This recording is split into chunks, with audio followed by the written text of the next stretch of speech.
Hi, it's Ruth here from IELTS Help and English Test Help. Let's get straight in and help you understand how the examiner marks your Task 2 essay for the academic IELTS. This is what the examiner uses. All examiners must follow the same descriptors. Can you see there? It says band descriptors. And the IELTS examiners are very skilled at matching your writing with the description in each band.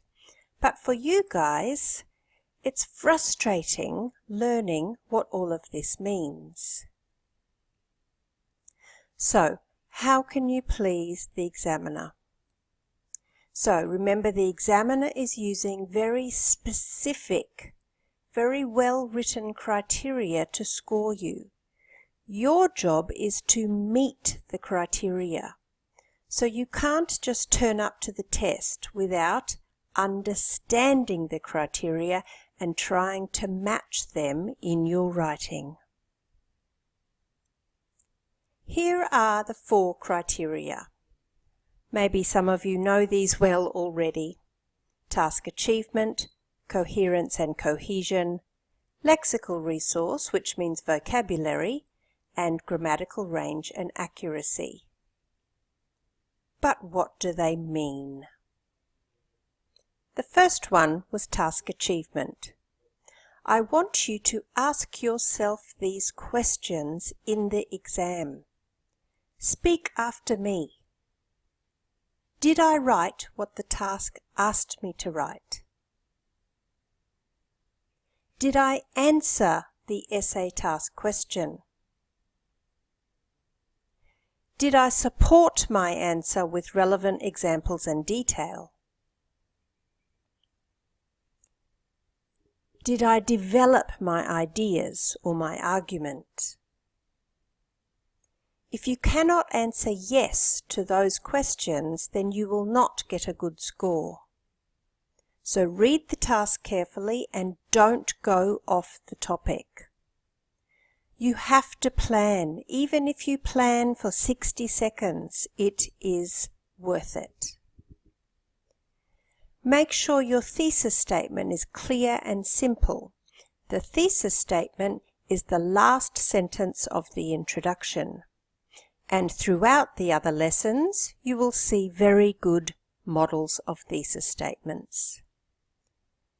Make sure your topic sentences for each main body paragraph are clear and simple. And do not overgeneralize.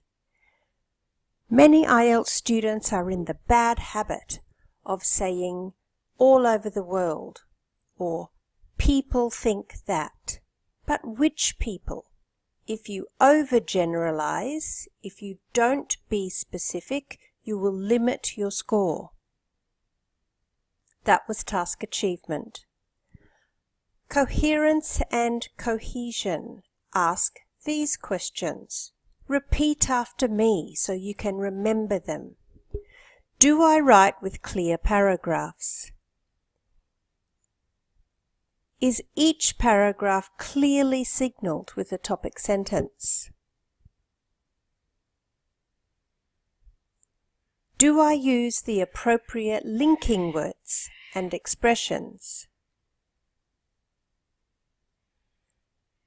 Do I refer to previous nouns with the correct pronouns? Do I use relative pronouns?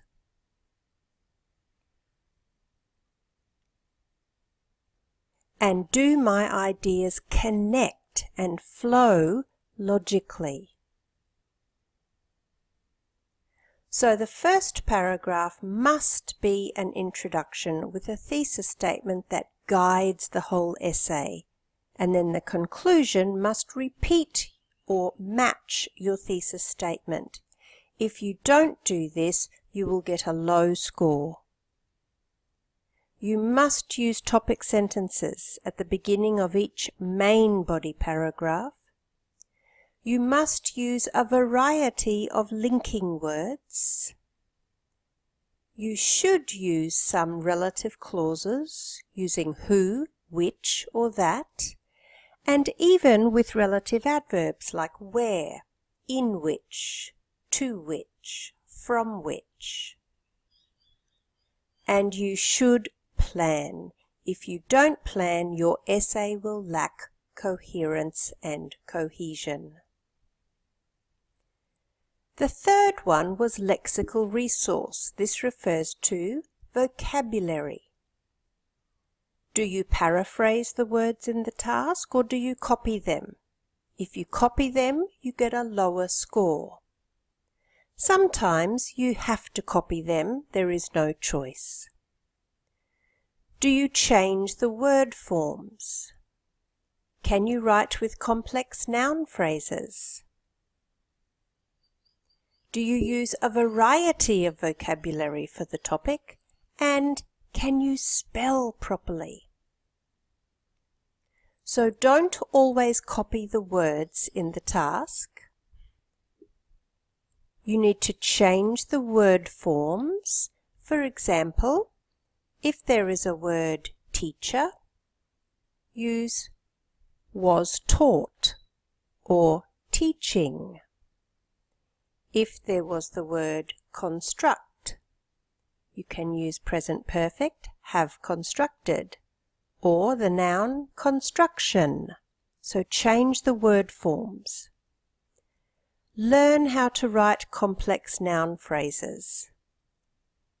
Not just construction, what type of construction, like central business district construction, or very expensive and complicated construction.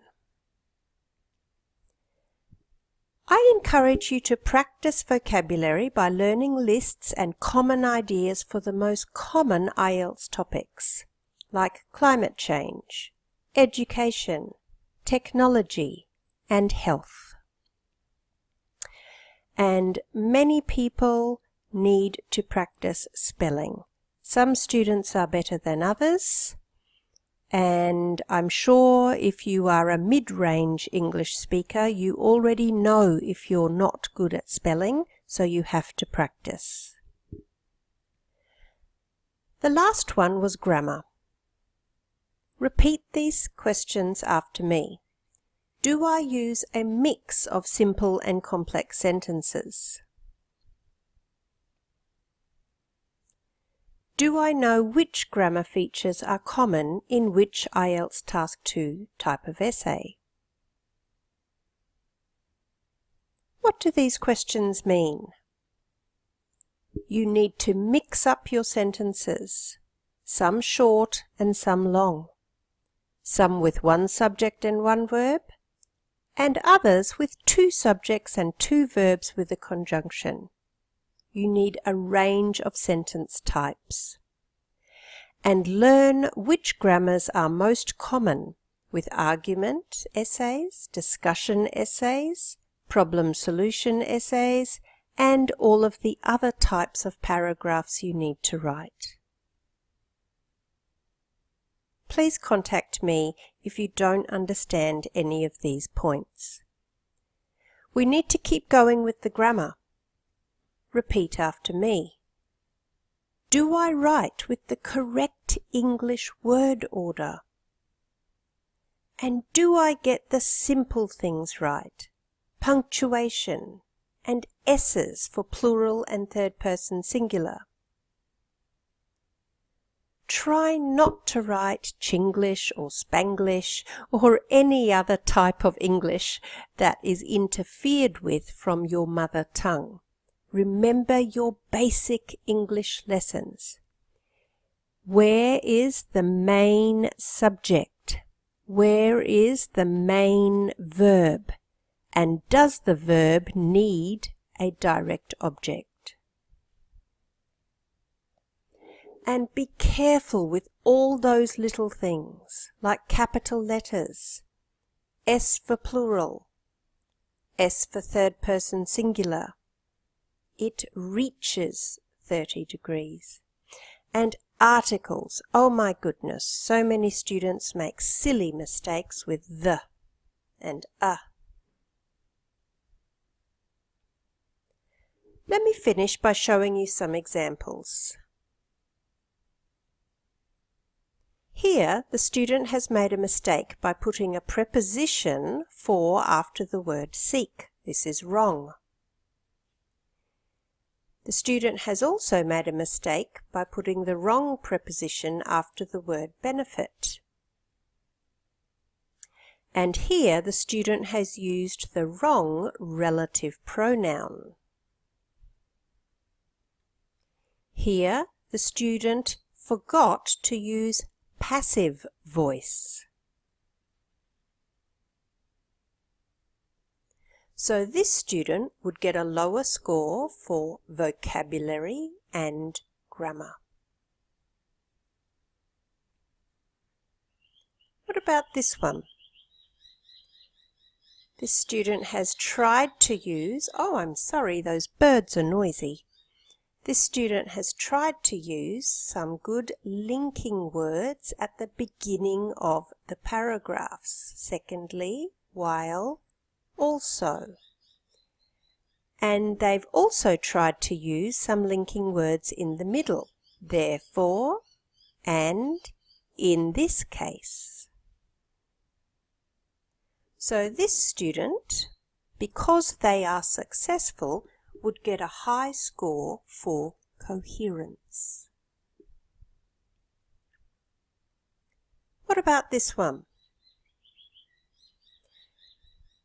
In this case, the student made a comment in the conclusion which was not important to the topic, and it was not mentioned previously in the essay. This essay was about traffic congestion and commuting to work. And unfortunately, in the conclusion, this student added a point about individual financial problems for the drivers. This is not relevant to the topic, and it's an unnecessary new detail in the conclusion. So this student would get a lower score for task achievement. And the final one. This fellow has made some terrible mistakes with coherence and cohesion. He missed the chance to put a full stop and capital S for so and a comma. He missed the relative pronoun that. And he used the linker on the other hand when in fact it's completely the wrong words. He should have used in addition. And finally, the student needed to finish this idea.